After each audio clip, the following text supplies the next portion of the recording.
প্রথমে আমি একটা পাত্রের মধ্যে 1 কাপ চিড়ে নিয়ে নিচ্ছি।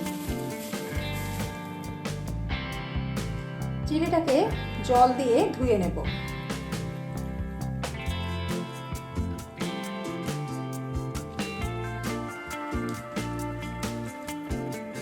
এবার এই জলটা ভালোভাবে ধুয়ে ঝরিয়ে নেব।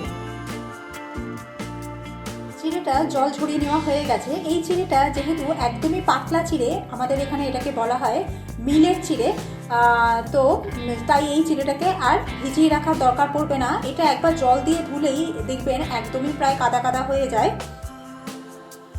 এবার একটা মিক্সিং বোলের মধ্যে আমি চিড়েটাকে নিয়ে নেব।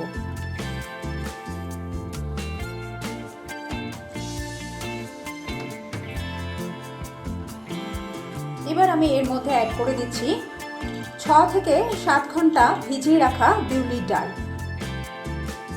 যে মেজারিং কাপ মেপে আমি চিড়েটা নিয়েছিলাম, সেই মেজারিং কাপ মেপেই আমি 1/2 কাপ বিউলির ডাল দিয়ে দিয়েছি। এবার জল অ্যাড করে এগুলোর একটা ফাইন পেস্ট বানিয়ে নিতে হবে। চিড়ে আর ডালের পেস্ট রেডি হয়ে গেছে।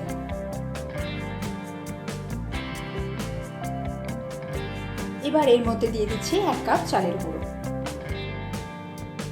আপনাদের আমি রেসিওটা আরেকবার বলে দিই, যে মেজারিং কাপ মেপে আমি চিড়ে নিয়েছিলাম, সেই 1 কাপ চিড়ে নিয়েছিলাম, সেই মেজারিং কাপ মেপে আমি 1 কাপ চালের গুঁড়ো নিয়েছি আর 1/2 কাপ ভিজিয়ে রাখা বিউলির ডাল নিয়েছি। এবার এতে পরিমাণ মতো নুন দিয়ে দিলাম। জল অ্যাড করে একটা ব্যাটার বানিয়ে নিতে হবে। অল্প অল্প করে জল দেব, জল দিয়ে ভালোভাবে এইভাবে গুলে নেব।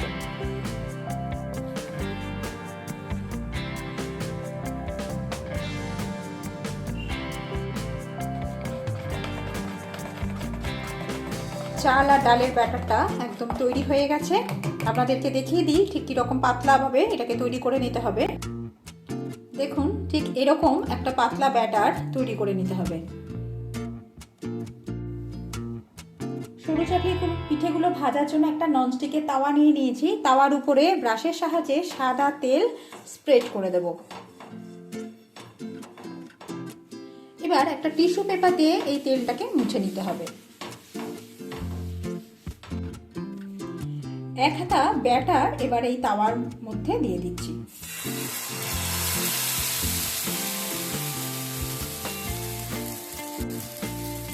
ব্যাটারটাকে একটু পাতলা করে স্প্রেড করে দেব। সরু চাকলি পিঠে যত পাতলা হয় খেতে বেশ ভালো লাগে।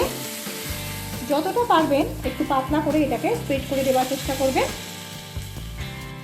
এবার এটাকে কভার করে দেব প্রায় 1 থেকে 1.5 মিনিটের জন্য। লো ফ্লেমে এটাকে রান্না করতে হবে। যখন দেখবেন যে তাওয়া থেকে এক পিঠটা উঠে আসছে, তাহলে বুঝবেন ওই পিঠটা হয়ে গেছে। দেখুন, খুব সুন্দরভাবে তাওয়া থেকে এটা উঠে আসছে।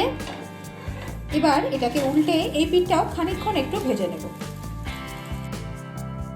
এই পিঠটাও ভেজে নেওয়া হয়ে গেছে। এবার এটাকে এরকম ভাঁজ করে আমি তুলে নেব।